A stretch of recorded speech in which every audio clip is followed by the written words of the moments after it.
This video will show the removal of the camshaft and whatever other parts we can get off the top end of the engine.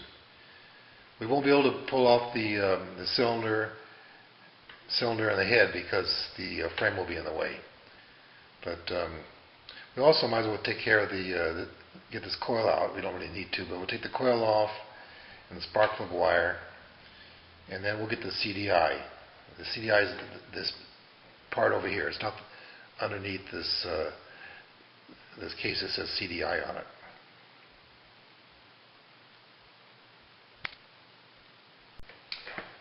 The coil and the CDI have been removed.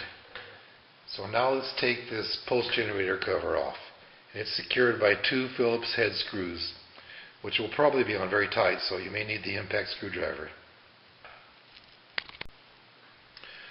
Alright, this part here is the coil or pickup coil, and we're going to remove it along with the base that it's attached to. To do that, there's 2 Phillips head screws here, which we'll take off. Next, you'll remove this bolt, and the rotor and the spark advance behind it will slide off as a unit, straight off. Next, we'll remove the pulse generator base by removing these 2 bolts, this one on this side and this one on this side. As you take this base off, you want to be careful not to damage this oil seal with this pin on the top here. So just take a look. The manual says to take it out, but I don't really see any reason to. It's not in the way of anything. Okay, now you can see the cam chain and the sprocket. Next to one of these bolts, you'll see an O. That's an index mark. What you want to do is rotate that around and line it up with this V here, or this notch right on the top of the engine. And I can't do it with this one. This engine is frozen up, and it turns a little bit, but that's as far as it'll go. So I don't know how big a problem that will be. Then the next thing you want to do is you want to take off these the bolts on the top of the valve cover. There's 2 here and 2 directly behind them, and then there's 4 Allen head bolts. There's one here, and another one directly behind each of those.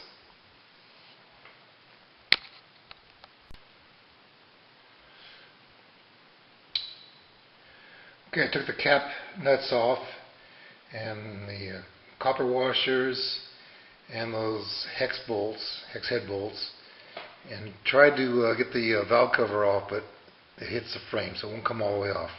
But I think it's up enough we can probably still get the camshaft off.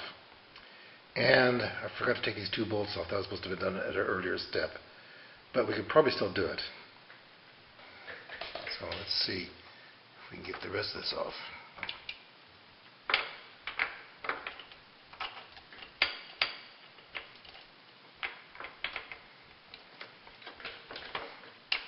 I'd say this is probably easier if we did it with the engine out.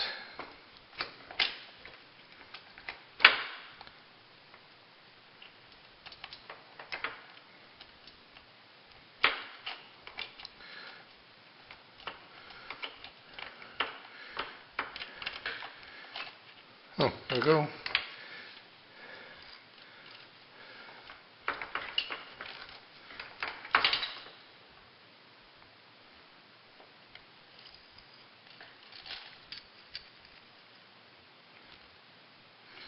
Bushing back here.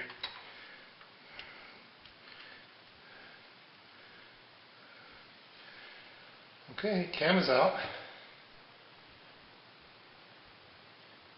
You may have noticed I dropped the cam chain down into the engine, and so now we're going to take it off from the bottom. If you haven't already done so, you will need to have taken off the magneto. First we'll take this bolt out, because it holds the top part of the cam chain tensioner. And we're also going to take off most of the cam chain tensioner. Okay, here's what this bolt looks like.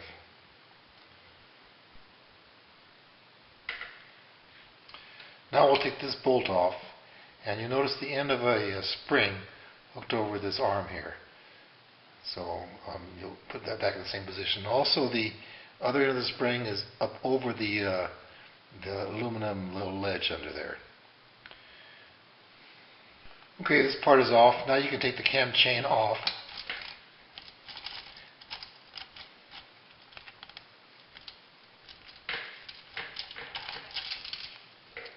And next we'll take off this rubber dust cover for the cam chain tension adjustment part.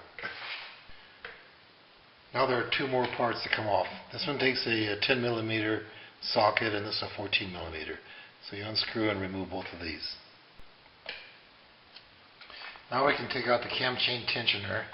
This will slide down.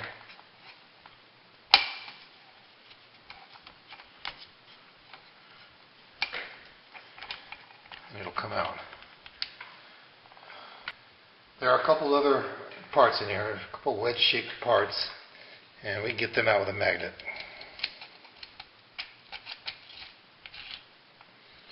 There they are.